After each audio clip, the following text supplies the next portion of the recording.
Actually, when I came to Hong Kong, I became a food lover because whenever I go shopping, it's said that Hong Kong is good for shopping, famous for shopping.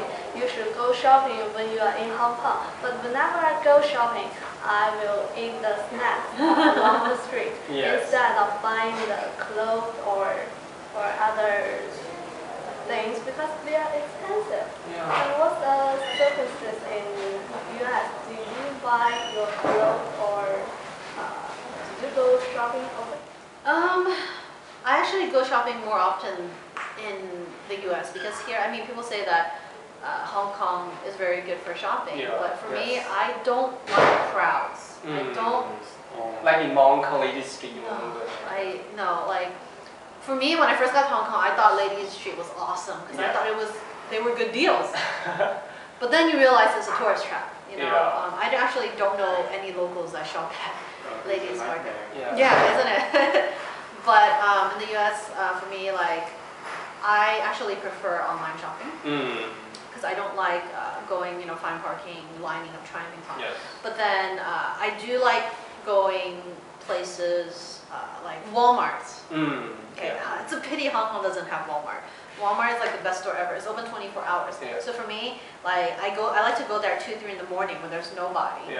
And then they have everything. They have clothes, food, accessories, everything in one building. And it's a pity that Hong Kong doesn't have something similar to that. So you can buy what you want for 24 hours. Yeah, you can just go once and buy everything's under one roof, Or And just go window shopping.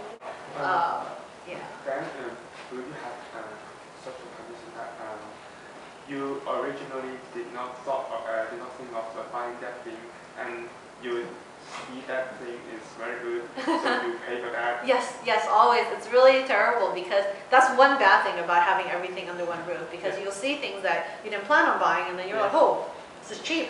Okay, I'll buy it, and I always end up spending more money than I was prepared to. But finally, you did not use that, did you? Yeah, sometimes, I buy it and I was like, But for us, shopping is actually really good for consumers because a lot of places in the US, their return and refund policies are very good. Here in Hong Kong, I find that it's actually not very good because a lot of the shopping you do, like particular places like the Mong Kok or malls, like not actual big malls, but like the small ones, they don't let you try on clothes before you buy. So then when you buy it, and then you don't like it, and then sometimes they don't let you return it because maybe you've taken off the tag or you don't have your receipt anymore. Whereas in the US, for example, we have this huge chain store called Nordstrom's. I guess it's comparable to Marks and Spencer's. You can return your clothes whenever you want, even if it's months or years after, with no tag or with no receipt, as long as they can check that they once sold this shirt, you can return it. I once had a friend, he bought a sweater from Nordstrom's and he wore it for like 2 years. And one day he was like, oh, I want to return this, I wonder if I can. So he brought it back and they gave him his money back. Original price or original price? Because they were able to check that they had it at one time, so they just gave him back the cash that what they sold it for. They don't know how much he actually paid for it, but they maybe bought it on sale, we don't know. But they will give them maybe the original price because they simply check on the barcode, right? Yeah. Oh, cool then. Well, that's a very good thing. You don't have to have a wardrobe then. You can buy all things at once and then you don't like it and change back to other things you like. They can't do it all the time though. Because every time you return something, like they get your information. If you do it like once a week, then they'll think, okay, this guy has a problem. We can't let him do it anymore. But once in a while it's okay. And in terms of like return policies, like the standard would be like 3 to 6 months. You can still return things afterwards. Whereas here it's like a week or something. Yeah, only a week. And you have to have the tags and the receipts. Yeah. Sucks. So sometimes that does suck. Sales service in the US is better than Hong Kong. Yes, I actually think so. And like for me personally, it's like in like Hong Kong, you know how you can haggle for prices. Like for me, I just rather not do that because sometimes like you don't know whether the price you still pay was higher than someone else's. Whereas back, when you go shopping at a mall, everyone pays the same price, so you don't feel cheated. Yes, I think so. So you said you purchase your things online. Is it And then do they have the delivery service? My website, the website that I use the most is Amazon.com. Yeah. And if you spend more than $25 US, it's all free delivery. Oh, And you can easily spend $25 US. That's only like 160 yeah, Hong Kong or something like that. $60. Yeah. Yeah, you can easily spend that much and everything is for free, for free. But Did it's you buy anything online in Hong Kong? Are there any Hong Kong?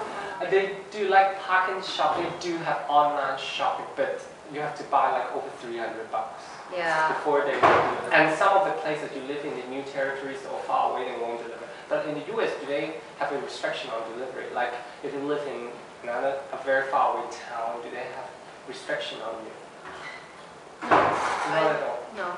All 50 states they deliver. Oh yeah, that's a very good circumstance. In Hong Kong, I like that. But they don't deliver us too far. Yeah. I think it's because the human resource is very expensive. And it's not free delivery, you have to pay additional. So altogether app, you have to like pay for $500 for what you. For some groceries. Yes. That's a bit expensive. Yeah. And so we have talked about a lot here today. And I think, are there any other stuff you want to know more about Anna? How about you? Yeah. Yeah. You pass it back to me. Yeah. So we talk about music, we talk about food stuff, movies, road tripping, and like online shopping. And what other lifestyle do you think it's very different from Hong Kong? Oh, maybe the sleep time? No, not Sleep time is one of them. Going back the bed time. You go to bed at like 1 or 2 or 12 before 12. It depends. Certainly not as late as locals here, Yeah. because I live in the hall, so I can clearly tell what time people go to sleep there. And their average time is like 5 in the morning. 5 in the like morning. for locals here. Yeah. For Americans, because most of the time we work, I think the average time we go to sleep would be like 12 or 1. 12, If yeah. you have work the next day, the average time. But if you don't have anything to do, I think like 3 a.m. would be. Yeah, it's a strange because we always told that the healthy schedule is that you should sleep. At 10. Oh yeah, and Yes. for 8 hours one Yeah. day. And why people just stay up so late? What are they doing now? Yeah. Because in the US, there aren't a lot of people. Do they often go to the internet? Because most of the people in Hong Kong, they often like spend a lot of time on the internet. That's why they sleep that late. Yeah, we do. And I think another issue is because like a lot of things in Hong Kong Yes. open pretty late. Like for us, if it's on a weekday, like restaurants and things like that, they close pretty early, like Yeah. 9 or something. Oh yeah. Would Chinese people hold the parties so that they sleep late or Sure, on weekends, yeah, definitely. Oh, go yeah. to the bars